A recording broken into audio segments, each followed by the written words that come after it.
Welcome to Sustainable Packaging with Cory Connors. Today's guest is my friend Tracy Sutton, the director at Root. How are you, Tracy? Yeah, not too bad. Thanks, Cory. Good to see Good. you. Good. We met at Packaging Europe, their sustainable packaging event, just a few weeks ago now. I can't believe how time flies. Let's talk a little bit about your background, and then we'll talk about that event. Can you Yeah. tell us how you got into this crazy business?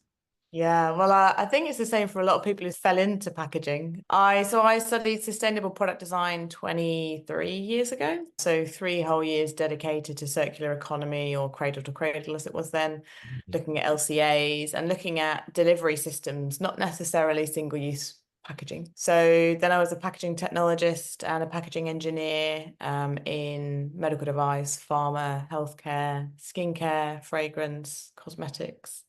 And then was pretty much a pack tech for a global packaging design and branding agency for 7 years. So working really closely with the designers, trying not to say no to things, but trying to say, well, actually, how about if we try this? Working with what they were called challengers and icons, so the big global brands, and then at the time, companies like Innocent Smoothies when they were starting up. Hmm. So it's a really nice mixture of businesses. And what I've really, it's interesting when I reflect back, because our company is 10 years old this year, about the journey. And actually, without really intending to, I've followed my passions of sustainability and packaging and have gone through the journey from creative and looking at systems and service design all the way through to being a pack tech and understanding all the regulatory and the mandatory side of things and the print qualities and going on print runs, getting Mhm. purples for Cadbury absolutely spot on and then doing all the things in terms of quality and assurance and then working with the designers as well and then doing it's actually provided such a kind of by a bit of by accident, but maybe it's something that I've unconsciously designed, coming up with a consultancy that does what we do today. I love to hear that background where people have actually worked in production and Yeah. actually been at a press check, actually tried to match a color, actually tried with the client on press and had that frustration of I need that red to be more red. What does that mean? Yeah, It's all those very details, isn't it? The right. packaging is there's so much to packaging, and often someone specializes in one of those particular areas. And yeah, no, I joke about the fact that I'm a packaging geek, and Yeah. most of the team are pretty much. Welcome to the world of packaging geeks. Yeah, this is where you are safe here, my friend. Yes. Being anonymous. Well, let's talk a little bit about Root. Can you tell us about what it is that you do there? Yeah, so we're the trusted advisor really of sustainable packaging, delivering really what we consider world-class advice for strategy, policy, Mm. and impact as well. So generally we're working with international brands and also packaging producers. And the Mhm. core of the work that we do is around future-proofing them. Again, it's not just the regulatory landscape, but helping them to become fit for a regenerative future. So it's not just about sustainability or making single use less bad. It's really about quite a holistic approach that we've developed. And we've got our design for life approach, which is after all my background in sustainable design, cradle to cradle, and all the different experience that I had, I really felt that it was important to have our own approach to packaging that was very holistic. So it's based on life cycle thinking, and it's really about identifying and mitigating the regulatory and reputational risks by having a new way of thinking about packaging and Mhm. thinking about things longer term as opposed to short term. We've got a really passionate team. We're very much driven by the urgency for change. We're very much, as I say, packaging geeks or packaging sustainability specialists. And we've got, I think, between us more than 65 years of experience covering regulation, technical materials, design thinking, recycling and waste management, and also the global sustainability agenda at large, which is quite vast. So we've That's a got a really big, quite holistic, big very topic. Good. Well done. I'd like to see that approach of thinking, like you said, globally. You're based in the UK. Is yes, that right? yeah, Yeah. yeah, yeah. And oftentimes you're working with companies all over the world. Sounds like. Yeah, we've got clients in Brazil, Amsterdam, France. We've worked with clients in the Middle East. I think most of our clients are based in Europe, but also generally they're working for global businesses. So we might be working with an APAC team or an EMEA team. And we've got other contractors as well, part of the team that are based in all sorts of parts of the world, from Poland to Penzance to States as well. Well done. Good for you. Congratulations. I appreciate what you're doing. It's so important for our future as a community globally. But we met, and I got to the honor and privilege of hearing you speak at Packaging Europe's Sustainable Packaging Summit with Mr. Tim Sykes and his team there. Can you tell us about that and your experience there? Yeah, so I've been on the advisory board for the event for a couple of years, and so it's really useful. It's a fantastic opportunity to shape the agenda. And what I love about what Tim and the team do there is they give you a fantastic platform to tell Hmm. the industry what they need to hear as opposed to what they want to hear. And that's a real fine balance. It's a really fine balance, as you'll know, really, because there's so many businesses there that need to hear information and really need to be nudged into changing their business practices at their core, at their root, as we would say, Hmm. as opposed to making certain things a little bit bigger. So I think that the stage and the event that Tim has created is fantastic. The awards that they do are really good in terms of really inviting. I can't remember how many awards, how many entries there were. There were hundreds and hundreds of them. Yes, Um, and I think what I also really like is how they're bringing in the investors' agenda. So bringing in lots of voices, and the event's becoming more global in the yes. panelists, including yourself as well. So investors having their voices heard, and some of them, some messages around if progress were left to the hands of producers, nothing would happen. And some quite bold messages that I think people really need to hear. Brands are being more honest about the impact that they're having, and Yeah. they're definitely investing more in sustainability, it's safe to say. But I also feel like the producers are at the highest risk of becoming extinct. We saw what happened to the packaging sector or the plastic sector when Blue Planet happened, and so many businesses were not ready for that at all. And a lot of Right. our clients work in the plastics or the packaging sector, and they're so many really good friends of mine because I've been doing what we do for so long. Yeah. It's really such a good platform to invite and encourage more innovation, celebrate the brands that are doing lots of good things. So some of the award winners were in reuse and refill, which was fantastic. And also what I really love about those events are that it really brings together lots of really passionate packaging people from all around the world who we might know each other from LinkedIn or different areas. And we're all working towards very similar objectives. So there's such a really good community. And I think the final point is we're I believe we're becoming more comfortable having difficult conversations. You know, Yes. name it to tame it, as I say. So it's naming the challenges that we've got, calling out certain things, whether it's around greenwash or kind of advocacy work, which kind of really holds back the proper progress. Yes. And also addressing some things like diversity or the lack of diversity that there is in the sector, Right. which crosses many sectors. So yeah, Hmm. lots of honesty and lots of good conversations at that event for sure. I agree. It seems like people are ready to be called to the table, and Yeah. if they're not at the table already, and they understand that if they've been waiting on the sidelines, it's time to play. And it's time to, like you said, invest that money.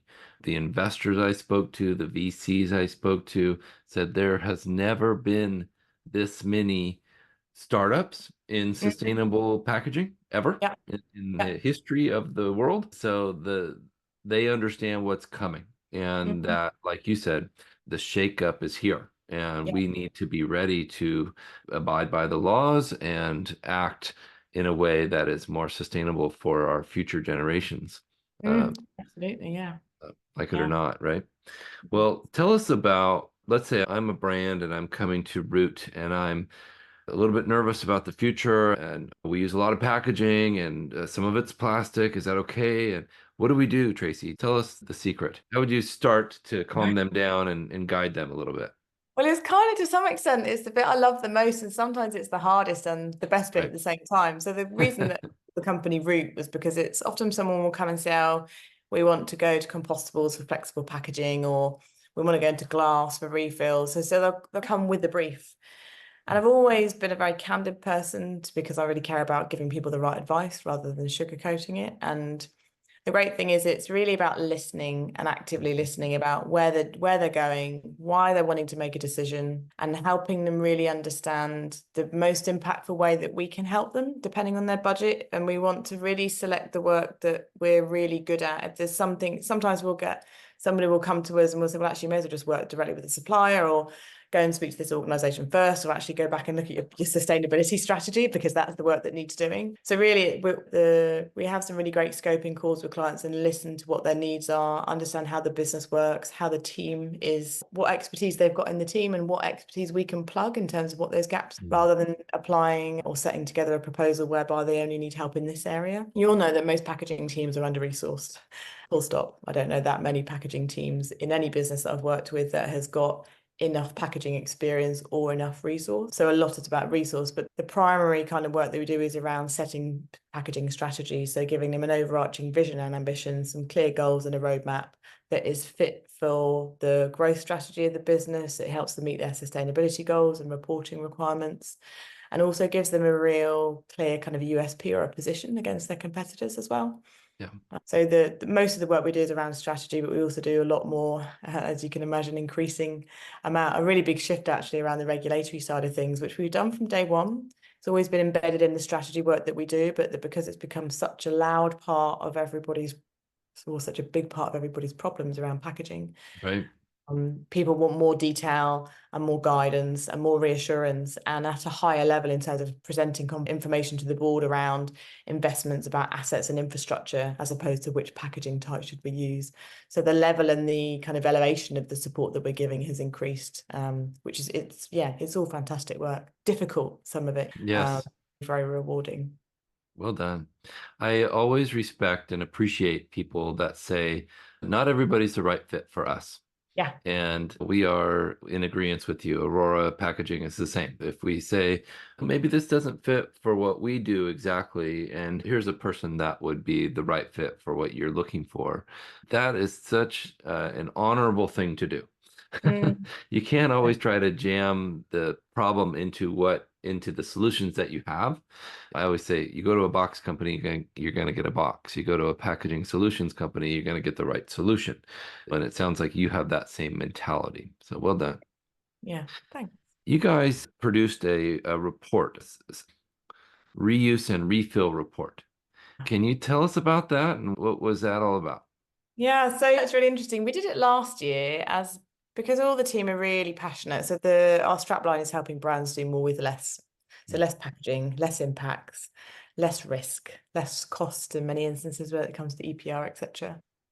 And so many businesses, reuse and refill just felt like this intangible thing that people couldn't quite grasp. It's apparent silver bullet, of which it's definitely not. And so what we really wanted to do was to make sense of lots of different resources that were available. So the first one we did last year, and as I say, it was really driven by us wanting to have an impact and give our expertise away with no charge, because we really wanted to pull together things and really be a bit of a catalyst to people getting up, standing up and investing time and money and breaking down this really complex subject over and above the big kind of global 100% packaging, reusable, refillable, recyclable, the least amount of effort and activity and investments going on around reuse, and it's so confusing. So yeah, so the team I think it was over 50 different reports. I can't remember how many pages that we reviewed. And that's really looking at and critiquing at the work that's been done by NGOs, international policymakers, other really great consultancies, industry leaders and lobbyists, and really analysing and understanding some of the key things over and above everything that we already know around all the principles around eco-design as well, consumer behaviour.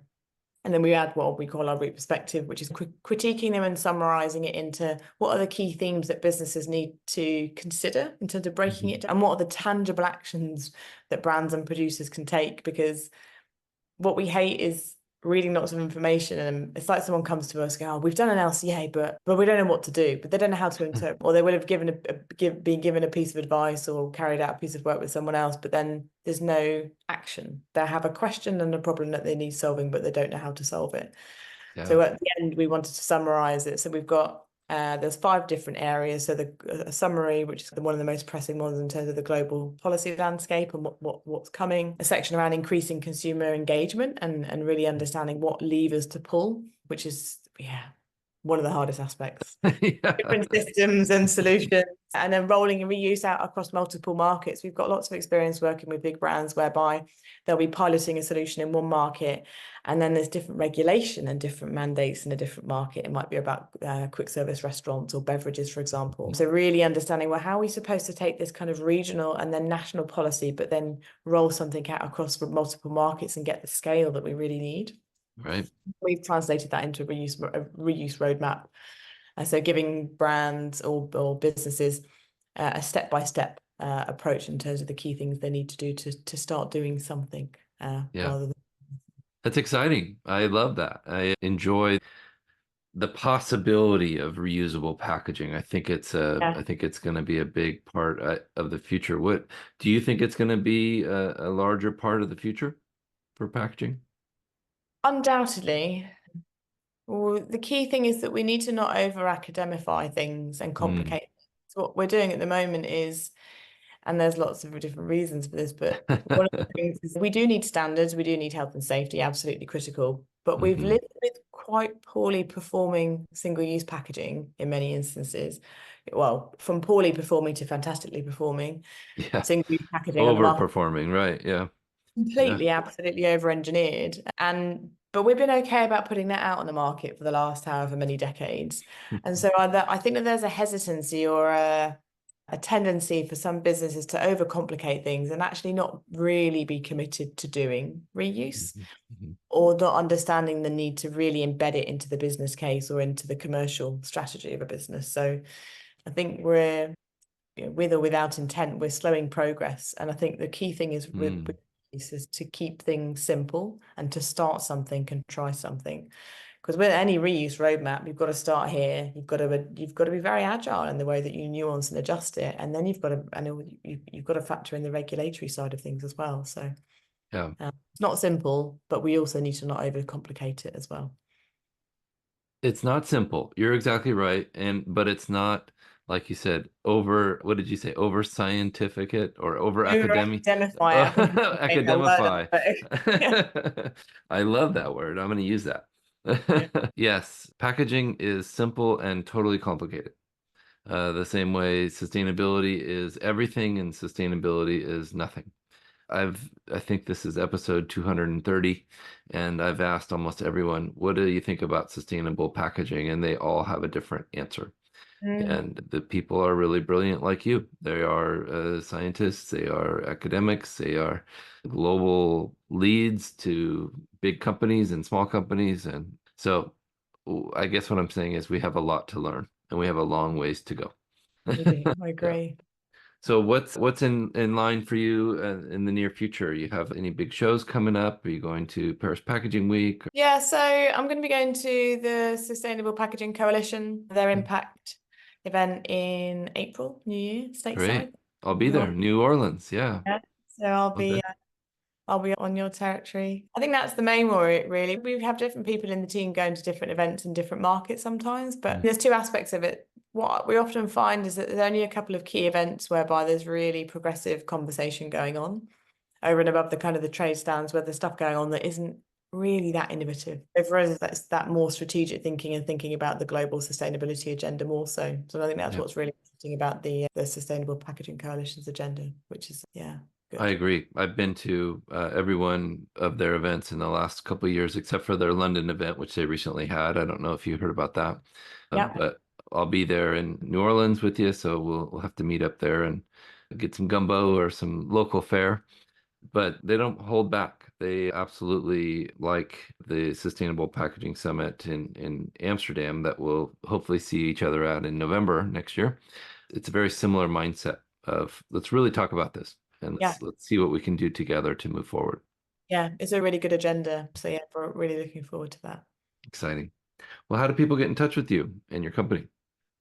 So they can connect with myself or Hannah. We're the best people to get hold of. So Tracy Sutton and then Hannah Worthington. So you can find us on LinkedIn.